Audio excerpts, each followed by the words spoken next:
पांडुपुत्र महाबली भीम एक बार जंगल में अपनी माता सहित सो रहे अपने भाइयों को सुरक्षा हेतु पहरा दे रहे थे। उसी जंगल में हिडिंब नामक राक्षस रहता था, जो काफी दूर से मनुष्यों की गंध पहचान लेता था। उसे पता चल गया कि इसी जंगल में आसपास कहीं मनुष्य है। उसने अपनी बहन, जिसका नाम हिडिंबा था, उसे उन मनुष्यों को खोजकर उन्हें मारकर भोजन के रूप में लाने को कहा। हिडिंबा की खोज पहरा दे रहे भीम के पास पहुंचकर खत्म हो गई।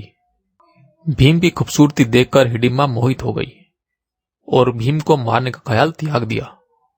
भीम ने हिडिंबा को आने का कारण पूछा तो उसने सब सच सच बता दिया। काफी देर बाद हिडिंबा जब हिडिंब के पास नहीं पहुंची तो वह स्वयं ही खोजते हुए भीम के पास आ गया। इस पर भीम ने हिडिंब को ललकारा और भीम ने हिडिंब को यमलोक पहुंचा दिया। इसी बीच भीम की मां और सारे भाई जाग गए। सारा मामला पता चलते ही कुंती की आज्ञा से हिडिंबा और भीम का विवाह हो गया। 1 साल उस जगह भीम हिडिंबा के साथ रहे और फिर हिडिंबा को छोड़कर भाइयों के साथ चले गए। कुछ दिनों बाद हिडिंबा को हाथी के मस्तक जैसे सर वाला पुत्र पैदा हुआ। उसके सिर पर बाल भी नहीं थे और वह पैदा होते ही बड़ा हो गया। इसलिए हिडिंबा ने उसका नाम घटोत्कच रखा, अर्थात घट का अर्थ हाथी के जैसे मस्तक वाला, उत्कच अर्थात बिना बालों वाला सिर। पैदा होते ही घटोत्कच ने अपने बारे में पूछा। हिडिंबा ने बताया कि पांडुपुत्र महाबली भीम के पुत्र हो। हिडिंबा ने उसे पांडवों का आशीर्वाद लेने भेजा। उस समय वहां भगवान श्री कृष्ण भी मौजूद थे। घटोत्कच ने सबको प्रणाम किया और अपना परिचय दिया। सब बेहद प्रसन्न हुए। इसी बीच बातों बातों में युधिष्ठिर ने श्री कृष्ण ने घटोत्कच के लिए सुंदर वधू की चर्चा की। भगवान श्री कृष्ण ने कहा कि प्राग ज्योतिषपुर में एक सुंदर अद्भुत पराक्रम वाला मूढ़ दैत्य रहता है। वह मेरे हाथों मारा गया। प्राग ज्योतिषपुर आज के असम का गुवाहाटी शहर है। उसके मर जाने पर उसकी पुत्री कामकंटिका, जिसे मोरवी या अहिलावती भी कहते हैं, मुझसे युद्ध करने के लिए आई। मेरा उससे भयानक युद्ध हुआ, पर मैं उसे हरा ना सका। मेरा सारंग धनुष भी उसके सामने नहीं टिका। तब मैंने उसका वध करने के लिए अपना आखिरी अस्त्र सुदर्शन चक्र उठाया।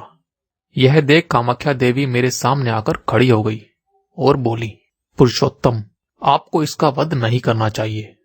मैंने इसे वरदान स्वरूप खड़ग एवं केटक दिए हैं, जो अजय हैं। कामाख्या देवी के ऐसा कहने पर मैंने युद्ध से अपने आप को अलग कर लिया और मोरवी ने भी युद्ध बंद कर दिया। फिर कामाख्या देवी ने मोरवी से कहा कि युद्ध में भगवान श्री कृष्ण को कोई नहीं मार सकता। उनको मारने वाला ना कोई संसार में वीर पैदा हुआ है और ना कोई होगा। साक्षात भगवान शंकर भी इन्हें परास्त नहीं कर सकते।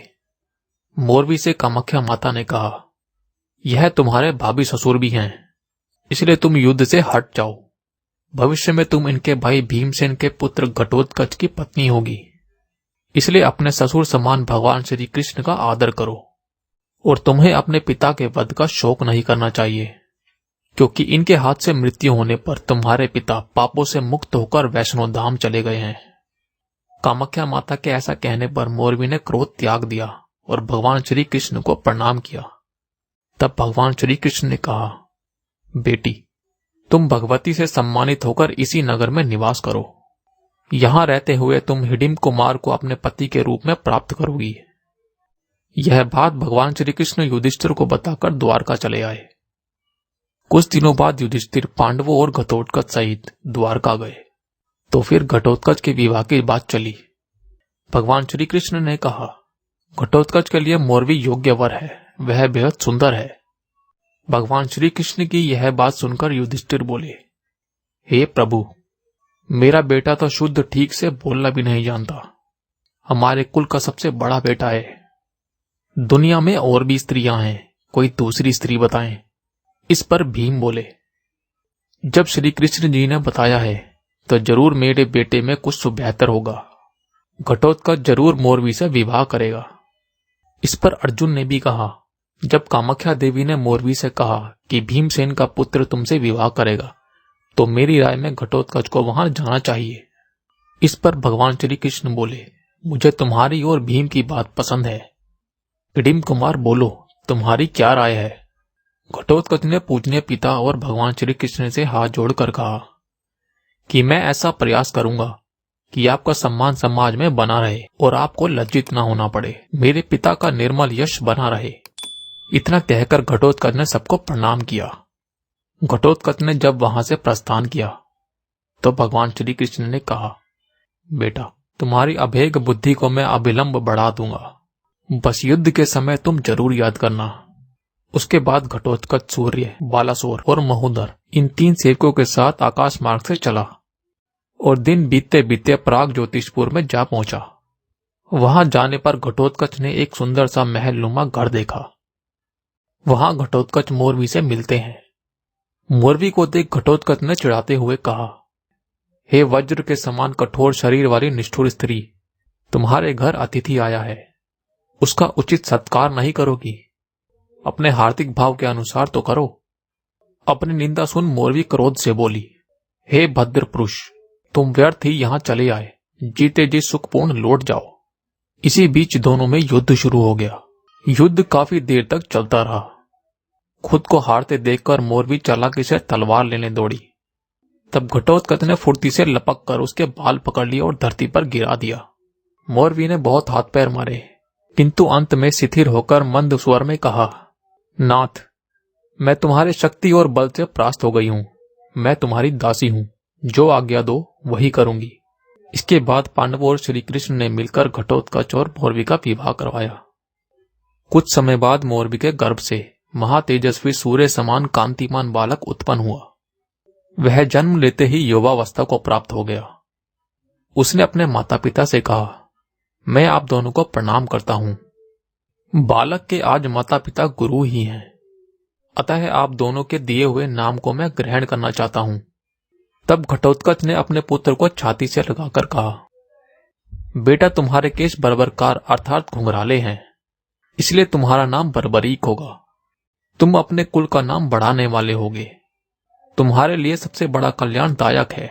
उसके बाद घटोत्कच अपने बेटे को लेकर द्वारका गए। वहां उन्होंने उग्रसेन, वायुदेव, साथ ही अक्रूर, बलराम और यदुवंशियों को प्रणाम किया। पुत्र सहित घटोत्कच को अपने चरणों में देखकर भगवान श्री कृष्ण ने उन्हें आशीर्वाद दिया। बर्बरीक ने भगवान को प्रणाम करते हुए पूछा, हे भगवान, संसार में उत्पन्न हुए लोगों का कल्याण किस साधन से होता है? भगवान श्री कृष्ण ने बर्बरीक को अनेक प्रकार से उत्तर देते हुए संतुष्ट कर दिया। उसके बाद बर्बरीक को समझाते हुए भगवान बोले, तुम क्षत्रिय कुल में उत्पन्न हुए हो, तो अपना कर्तव्य सुनो। पहले तुम ऐसी शक्ति के लिए साधना करो जिसकी कहीं तुलना नहीं हो। फिर उससे दुष्टों का दमन और साधु पुरुषों का पालन करो। ऐसा करते ही तुम्हें स्वर्ग लोक की प्राप्ति होगी। देवों की अत्यंत कृपा होने से ही बल प्राप्त होता है, इसलिए तुम बल प्राप्त करने के उद्देश्य से देवी की आराधना करो। उसके बाद भगवान श्री कृष्ण ने घटोत्कच से कहा, भीमनंदन, तुम्हारा बेटा बहुत ही सुंदर हृदय वाला है, इसलिए मैंने इसे सुहृदय यह दूसरा नाम प्रदान किया है। बर्बरीक ने वहां बैठे सभी यादवों को प्रणाम कर गुप्त क्षेत्र के लिए प्रस्थान किया। एक लंबे समय के बाद जब महाभारत युद्ध की तैयारियां चल रही थी और इस होने वाले विश्व युद्ध की चर्चा चारों दिशाओं में फैल गई, ऐसे में ये जानकारी बर्बरीक तक भी पहुंची। उसने भी युद्ध में भाग लेने की अपनी इच्छा अपनी माता मोरवी को बताई। मोरवी ने अपने पुत्र बर्बरीक से कहा, तुम युद्ध में अवश्य भाग लो, पर युद्ध उसी तरफ करना जो हार रहा हो। भगवान श्री कृष्ण के द्वारा बर्बरीक के सर काटने का कारण उसके पूर्व जन्म का श्राप था। बर्बरीक ने पिछले जन्म में ऐसा क्या किया था जिसकी वजह से उसका राक्षस कुल में जन्म हुआ, यह हम आपको अगले भाग में बताएंगे। आपको ये जानकारी कैसी लगी हमें अवश्य बताएं। साथ ही इस आर्टिकल के बारे में आपकी क्या राय है ये भी हमें कमेंट बॉक्स में जरूर बताएं। अगर आपको यह वीडियो अच्छी लगी हो तो इसे शेयर करें और ऐसे ही और इंटरेस्टिंग वीडियो देखने के लिए चैनल को सब्सक्राइब करना ना भूलें।